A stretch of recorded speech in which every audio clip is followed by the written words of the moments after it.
All right, minute 29. Anybody got a tease? It's your turn. Mine? Yeah. What if I don't want to? There you go. Okay.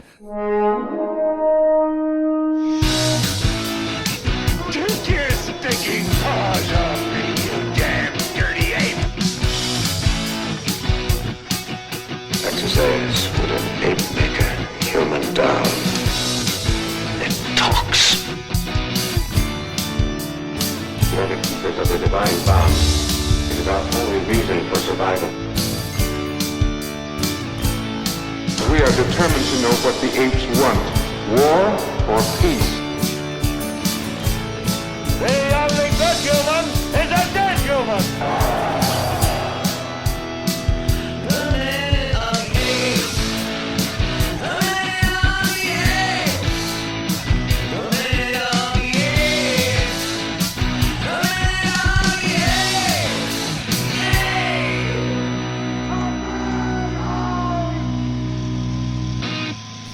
Hello and welcome to Minute of the Apes, the daily podcast where we break down every minute of the Planet of the Apes movies, 1 minute at a time.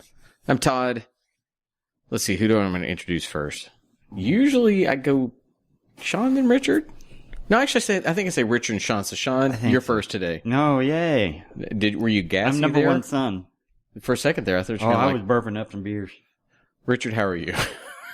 I was trying to produce a burp as well, just so I could do that on cue, but it didn't happen. I was working at this so quiet. I'm like, here it comes. Here it comes. You ask me, I'm just going to burp. No, it didn't happen. You can't burp on command? No, when I was a kid, I used to do all the There you go.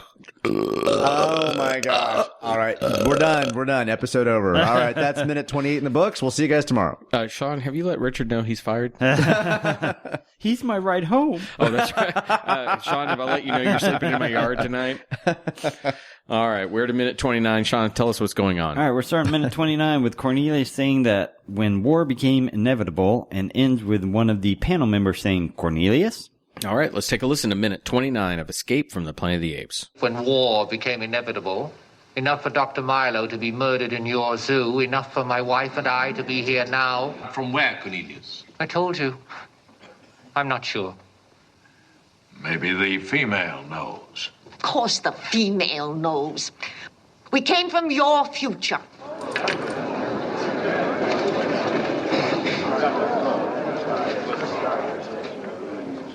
That doesn't make any sense. That's the only thing that does. Mr. Chairman. Yes. Cornelius, you spoke of war. War between whom? The gorillas and whoever lived, will live. Who won the war? Well, I don't know. The chimpanzees are pacifists. We stayed at home. But you left before the war had ended. In a spaceship, which Dr. Milo learned to navigate. Correct. Cornelius. As minute 29, we have a planet's worth of humans plus 2 living apes and 1 dead ape. I just had to continue. Go ahead. That was not me. Okay. What do you want to say about this minute? It was enough for us to escape war. It was also enough for us to get here and have Milo murdered in your stupid zoo. Is that not enough for you? Wait, is that this one where he talks about Milo? Yeah, it is. Yeah. There's just this sense of continuing to tell the story of previous movies in this moment. Yeah. But done in such a way that if you were on the panel, it'd be very revealing about who these people are. But at least when you have those kind of scenes, and they're the painful versions when you go to episode 1 of the prequels where it's Qui-Gon explaining the Force and grabs Jar Jar's tongue. That whole thing, that is incredibly painful. Oh, yeah. This one at least is entertaining because here's what we have to have happen. They have a reason for telling these stories. The council needs to know who they are, where they're from to understand for the story to make any sense and for us to have any dramatic tension. At least they found an interesting way and an interesting reason to put them here where they need to tell it. And I think at least our characters are well aware enough of what has transpired before and what it will mean to these people because we keep having the stopping of talking about dissecting. We have the choice of words about lived, whatever it may be. At least this is interesting. At least. So he answers the question he kind of answers the question at the end of the last minute. What they escaped from. Yes. Enough for us to escape when war became inevitable. Mm-hmm. I mean, again, this entire summary of the last couple of movies is a reminder of all the politics that these movies have introduced. War, religion, marriage, a class system.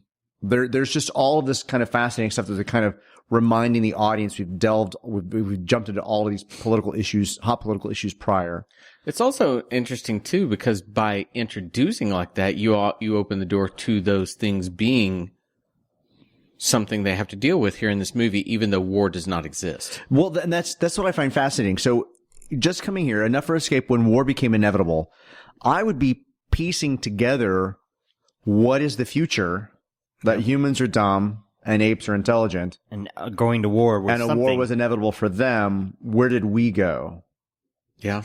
It should be that point where you begin to think about what did we do as a society and culture that this becomes our future. So, jumping into the minute, we have the council person saying, no, this makes sense. And Haslan having the moment of it's the only thing that does. And as you watch him, I think all the things you're supposing right there, Haslan is absolutely like clicking thinking, into place in his head. He is seeing the truth. And maybe he has, through Haslan's curve and all the math he did to understand what happens with time and things like this, maybe he has seen this potential and suddenly here it is laid out before He's him. Confronted. It's in front of him now. Yeah. He now recognizes that that's true. And he is seeing it bit by bit come to fruition. Well, he at this point then would not necessarily be a villain.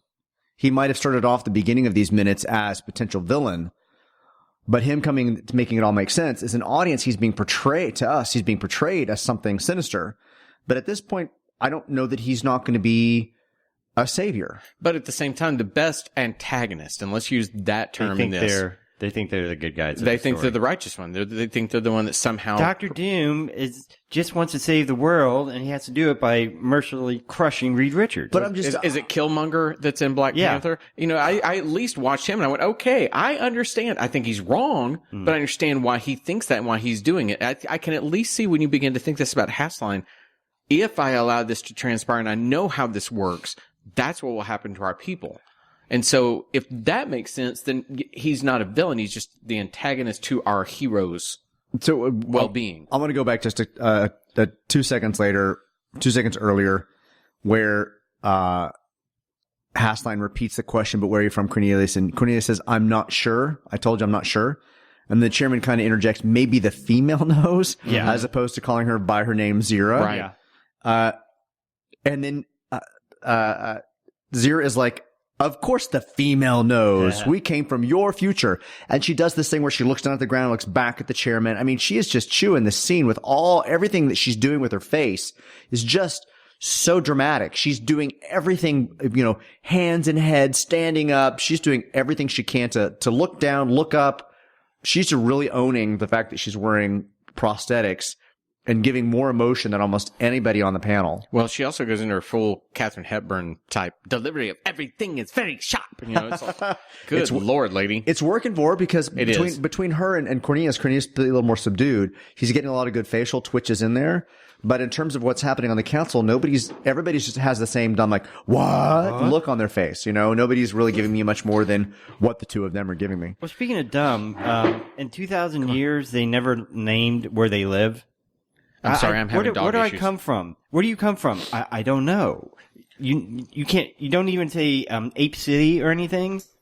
That's true. And we come from the lands next to the Forbidden Zone or something like that. But you would name where you live at some point.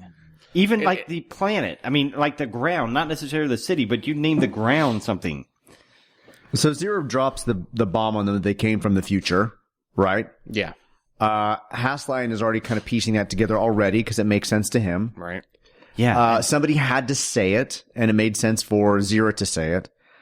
Do you think what I found interesting is the next person who asked him the question, Cornelius, you spoke of war between whom? That's the army officer. Right? Mm-hmm. So he's suggesting like, okay, there's a war happening in 2,000 years that they escaped from. They've introduced dumb humans and apes. Antagonistic ape, yeah.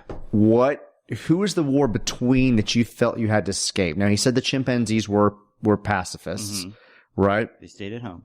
What I found interesting about the next thing is Cornelius says, I love the way that he says, lives, lived, will live.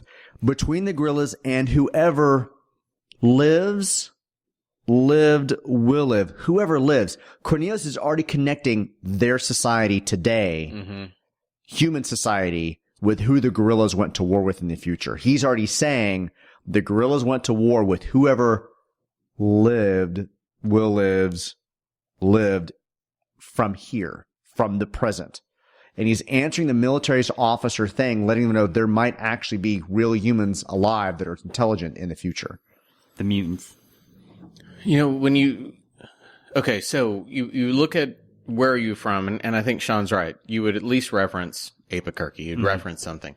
But when you think about war, who were the guerrillas at war with? They were at war with everybody. And it seems as though Cornelius is evading, talking about that they were striking at humans. Well, that's what I said. But when he said whoever lives, right? Whoever lives from here. Well, I think that's also, he's doing a little bit of Doctor Who, wibbly-wobbly. I mean, you're right. He's not answering their question directly, 100%. But you can read between what he's saying as people from modern society that are now existing 2,000 years, mutants, whatever. Right. But he's also trying to explain something in time travel terms. But that the also people means that they're Cornelius fighting in the future, they're not alive yet. But from his point of view, they were alive. Right. And also from his point of view, they're dead because the apes killed them. So they lived, whatever. And in that, he still never ever says human. So he doesn't. They should not feel threatened. And Cornelius shouldn't really even know who they went to war with. Yeah. No. At this point, he knows that the army was heading out to the Forbidden Zone, but he doesn't know that they went to war out there. And because that war lasted all of 5 minutes. He definitely doesn't know about the mutants that they fought against, because all he thought was the humans were eradicating crops. Well, he did see the explosion, though. I mean, he did see the destruction of the planet from space. Sure. So he's now moving a little bit further down the line that wherever they went to fight with caused the destruction of the race. He then gives himself an out because the army officer says, who won the war? And Cornelius says, the chimpanzees are pacifists. We stay at home. So he's giving himself a little bit of out that he may not know the answer that the army officer may push a little bit further. And he says, we left before the war had ended, in a spaceship.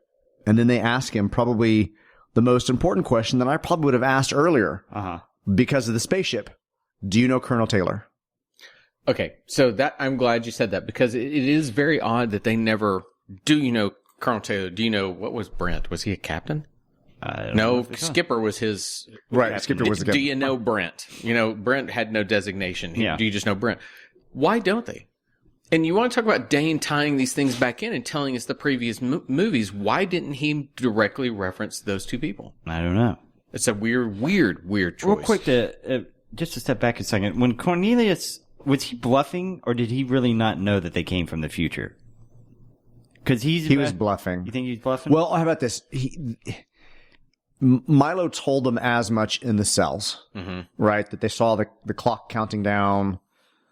He told the two of them that they were from the future. So I think Cornelius, to a certain extent, was bluffing, but I also don't know that Cornelius believes it. Okay. I think that Zira believes what Milo said, and Cornelius is still a little bit unbelieving that that's where they are. Yes? No? No, I for some reason I got fixated on the idea of clocks counting down. Do clocks move according to the battery that's powering them, or are they somehow tied to the actual space-time continuum? It's a Superman theory of flying around the world, then it stops for a second, then goes backwards. And I was just trying to figure out why the clock would ever go backwards.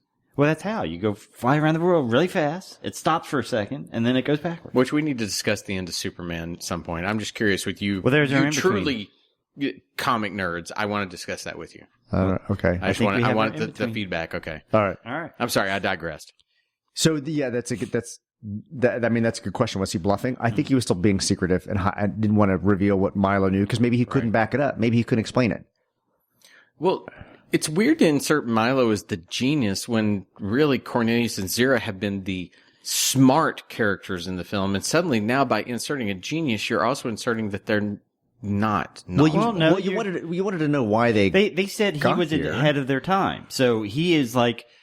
the super smart ape. They're smart, but he is super smart. One is a psychologist, and One's one an is archaeologist. They would not necessarily know How to fly astrophysics spaceship. and be able to do that kind of stuff. So that's why. I don't disagree with that. What I always find weird is to insert a character inconvenience when you need them. We've never seen